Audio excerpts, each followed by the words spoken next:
Assalamualaikum warahmatullahi wabarakatuh.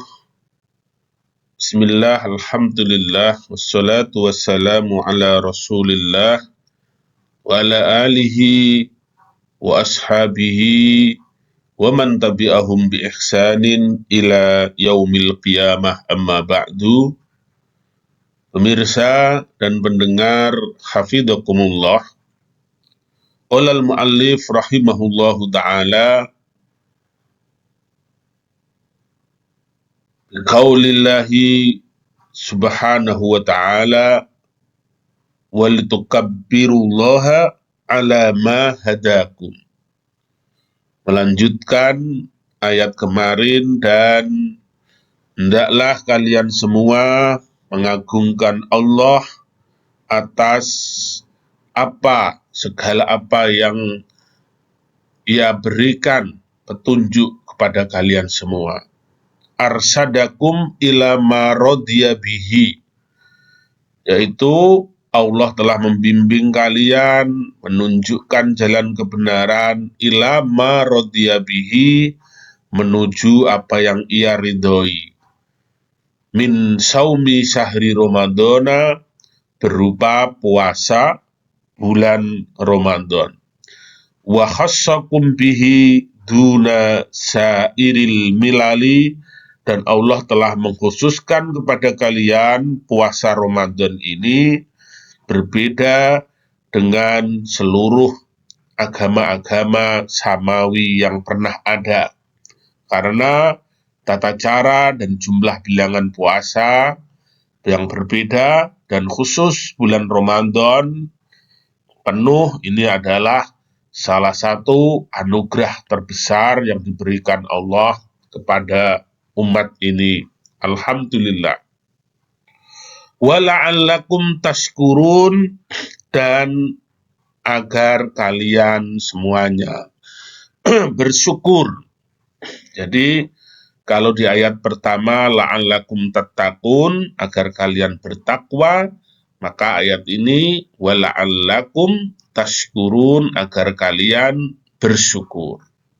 Dan syukur ini merupakan ungkapan rasa seorang hamba kepada Tuhannya.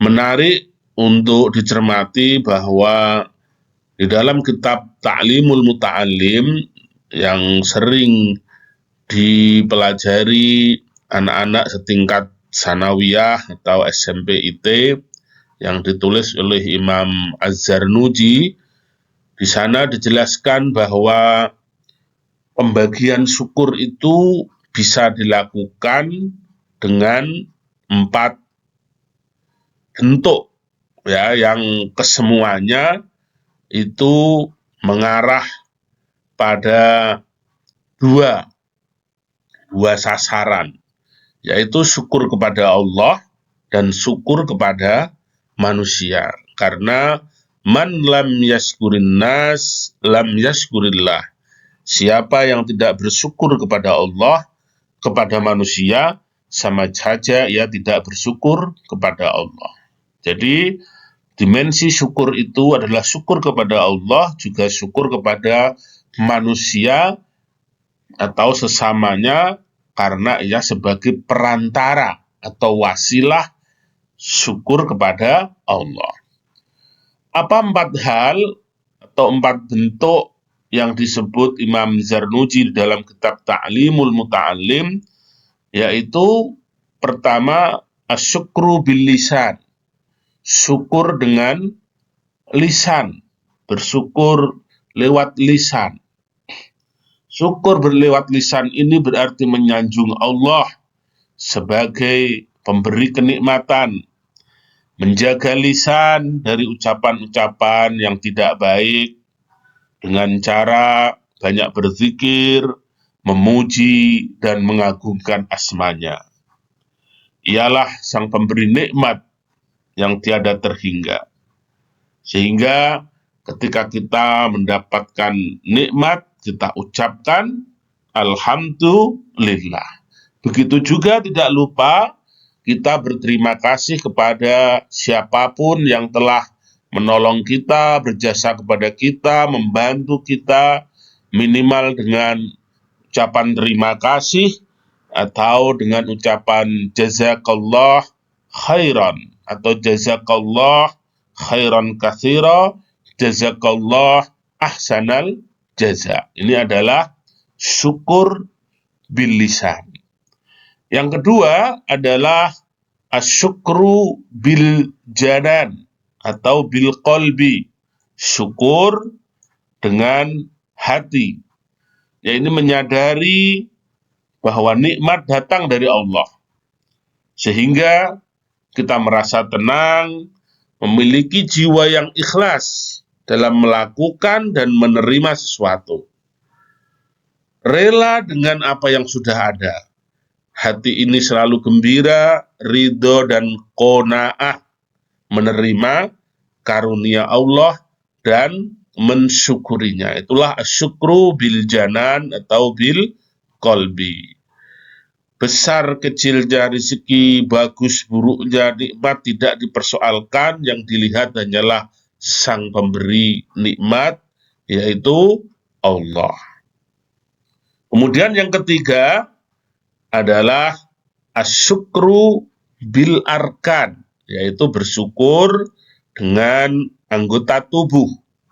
Bersyukur dengan cara mengerahkan segenap potensi jasmani ini untuk menjalankan ibadah, serta menggunakan segala anggota tubuh kita ini untuk menebar manfaat, baik bagi diri kita sendiri, keluarga, komunitas kita, orang-orang di sekitar kita, masyarakat, ya, dan juga tentunya bagi agama, bangsa, dan negara. Jadi kita melakukan ini dengan tubuh kita, dengan lelaku kita, ya, sehingga ibadah ini adalah perbuatan nyata yang melibatkan orang lain, seperti berbagi rezeki, ilmu pengetahuan, dan juga kegembiraan.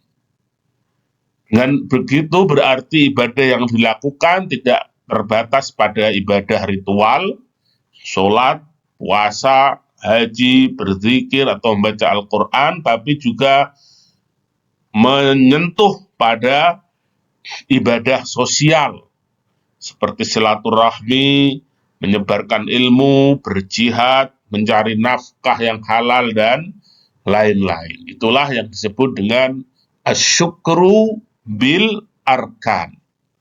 Kemudian Syekh Az-Zarnuji di dalam Ta'limul Muta'allim menyebutkan yang keempat secara spesifik, yaitu asyukru bil mal, bersyukur dengan harta, yaitu bersyukur atas nikmat harta yang telah dititipkan Allah kepada kita, menggunakan harta untuk memenuhi hal-hal baik yang wajib maupun yang sunnah. Bisa dalam bulan Ramadan ini kita takjil zakat, berinfak, bersedekah, berhibah, berwakaf, memberi hadiah, dan lain sebagainya.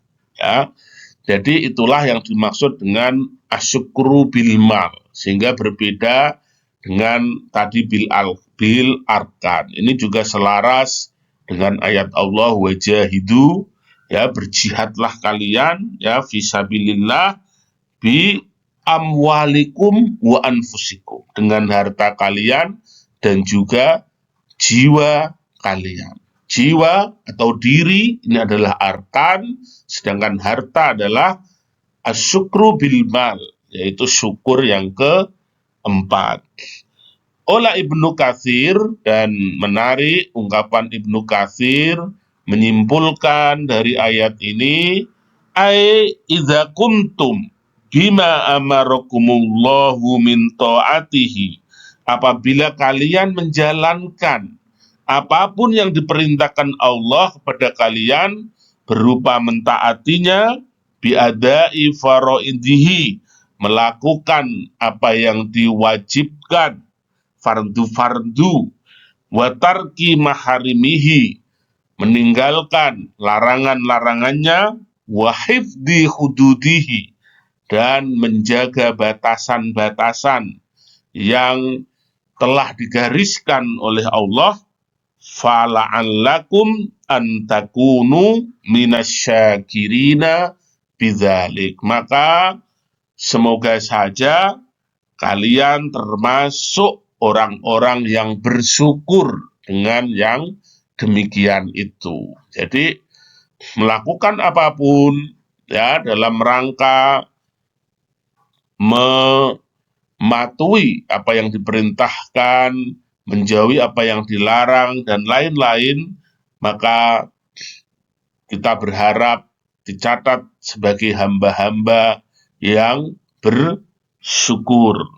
Dan Rasulullah mengingatkan bahwa meninggalkan syukur akan membuat seseorang menjadi kufur. Na'udzubillah, summa na'udzubillah. Sebagaimana ayat yang populer kita dengar, la in syakartum la azidannakum wa la in kafartum inna azabi lasyadid. Sungguh jika kalian bersyukur, benar-benar akan aku tambahkan nikmat itu kepada kalian, tetapi jika kalian kufur, maka sesungguhnya nikmat azabku sangat pedih. Dan momentum puasa di samping la'allakum tattaqun, mencetak insan-insan yang bertakwa, kemudian menyempurnakan puasa, hingga kemudian mengumandangkan takbir, diharap setelah itu menjadi la'allakum tashkurun, menjadi insan-insan yang bersyukur.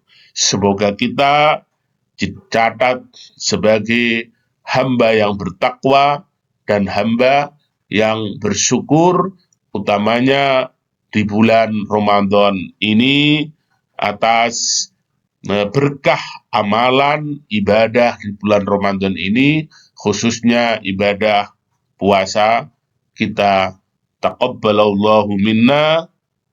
Wassalamualaikum warahmatullahi wabarakatuh.